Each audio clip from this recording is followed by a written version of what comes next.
Hello, everyone. My name is Anke Schrader. I'm with the Economist Intelligence Corporate Network, leading the China business. I'm delighted to be here today. I'm also delighted to have Abhishek Bhatia with me here today, Managing Director and Partner for BCG. And we're going to be spending the next 15 minutes talking about empowering businesses to become catalysts for change.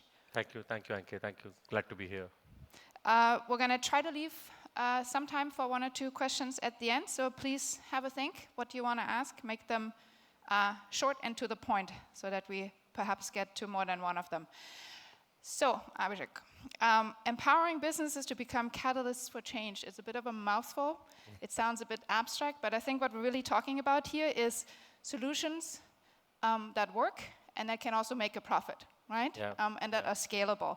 So I know in one of your most recent thought leadership reports, you're talking about a multifaceted approach to drive sustainable growth. And in that report, you emphasize green growth accelerators. So maybe we start out with you explaining us a little bit, what are those growth accelerators? What can they do? And how can businesses get into the mix of it? No, thanks, Anke. And I think at least the last 2 days, yesterday and today, I think I've seen a mix of emotions here. Some a bit pessimistic that we are doing too little, too late. Some cautiously realistic that yeah, it's happening, but is it going to be enough? I think this part definitely, at least from my point of view, is the optimistic part.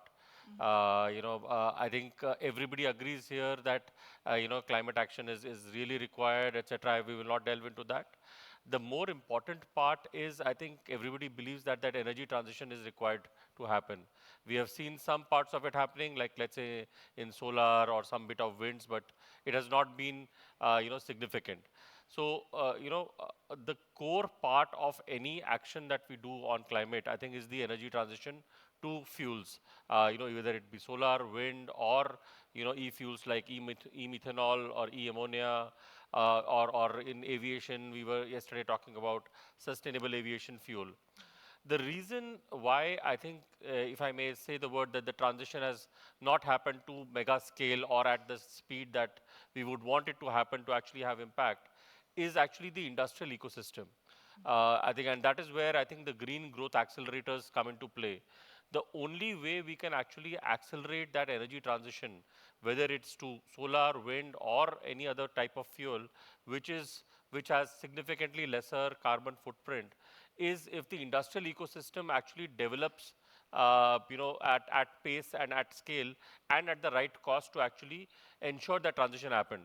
I think in the last case study also, I think the Ecolab CEO was mentioning that the dollar needs to come in first, right? We have seen that happen in solar, wherein because of the excessive production in China, we actually had a huge reduction in solar prices, and that has really led to adoption of solar in a much larger way than what we would have imagined 10 years ago. Now, how does that need to happen for other fuels is the question that we need to have. So maybe I'll give you an example. So for example, we are working with a company in India, an Indian conglomerate, which is developing an e-methanol plant. So it basically takes renewable electricity, makes hydrogen through electrolysis, captures carbon to make methanol, and that e-methanol basically tries to target a very hard to abate sector like shipping. So what could actually replace shipping fuel is something which could be e-methanol, and since it's produced with captured carbon and renewable electricity produced hydrogen, it's actually almost very little or almost negligible carbon footprint. So those are kind of businesses which actually could spawn this transition to a fuel like e-methanol and actually clean up shipping as a sector. Now somebody from the industrial sector needs to create that plant which will produce e-methanol at scale and at the lowest cost possible.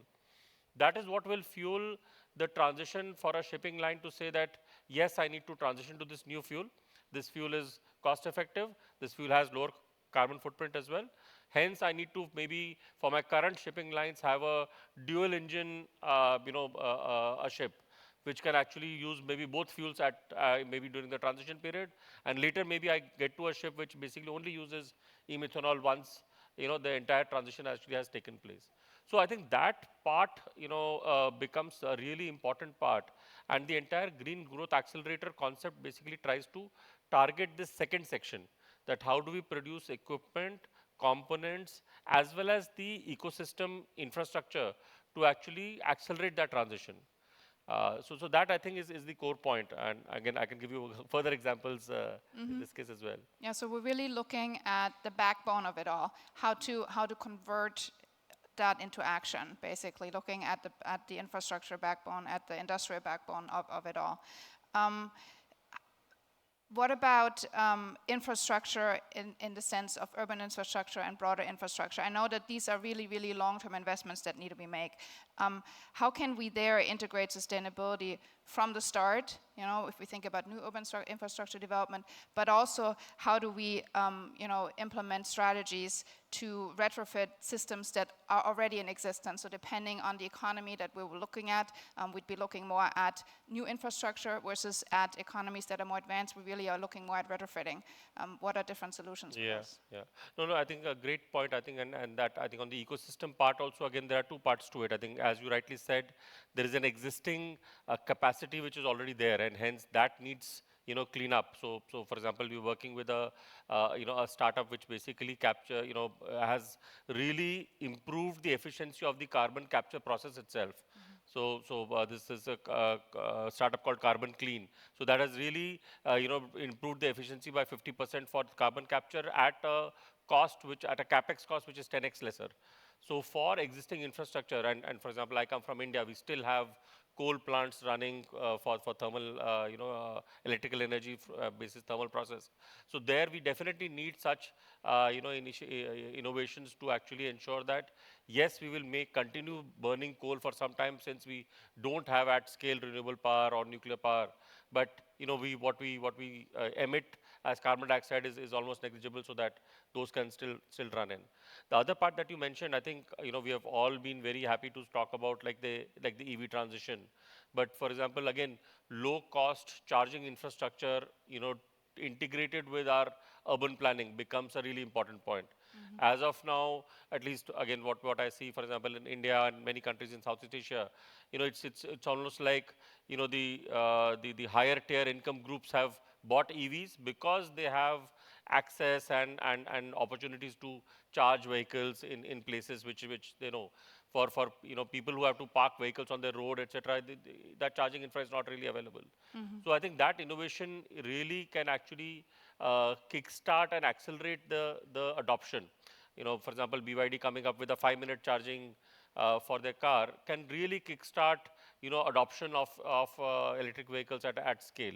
Similarly, I would say both for solar and wind, I think we have been struggling with the fact that we have put up large capacities, but they are not round the clock, right? So to get 250 megawatt of power, I need to set up 1000 megawatt of solar capacity.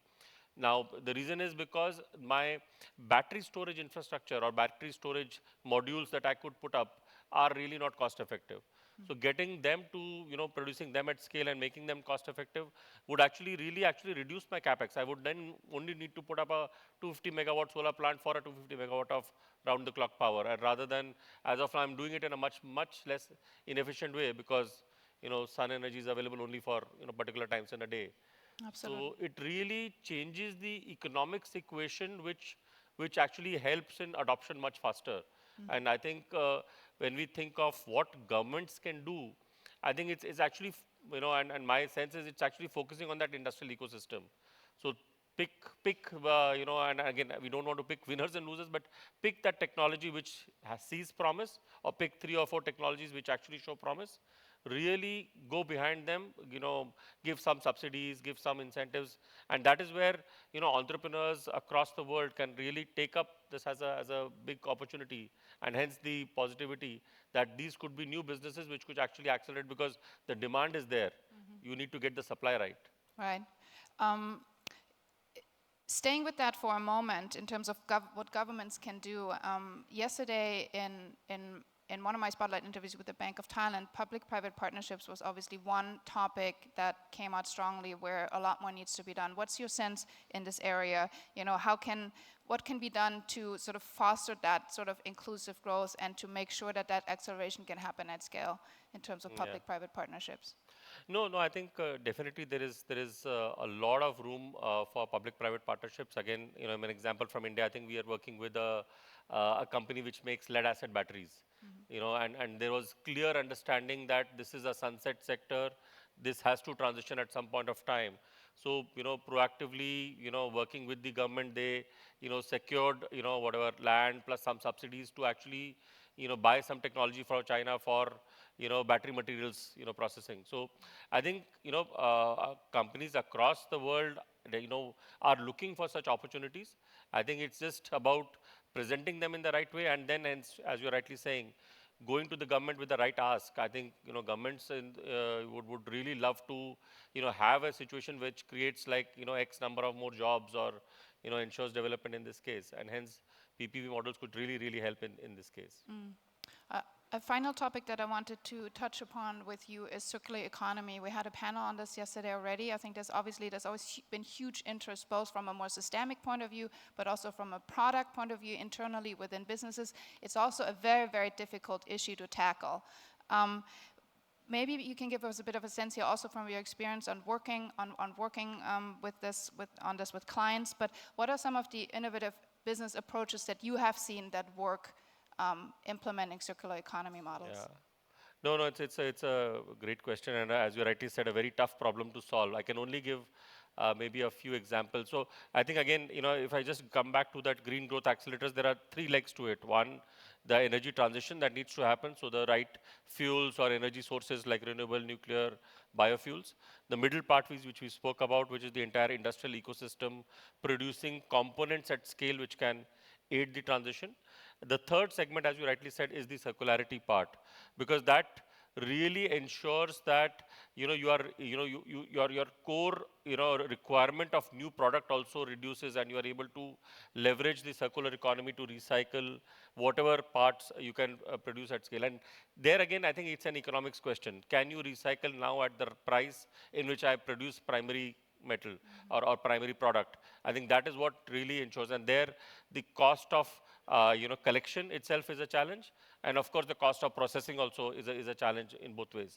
So giving maybe a couple of examples, and again, you know, from the lead acid you know, player that I work with, I think, you know, we were actually looking at lead as a full market.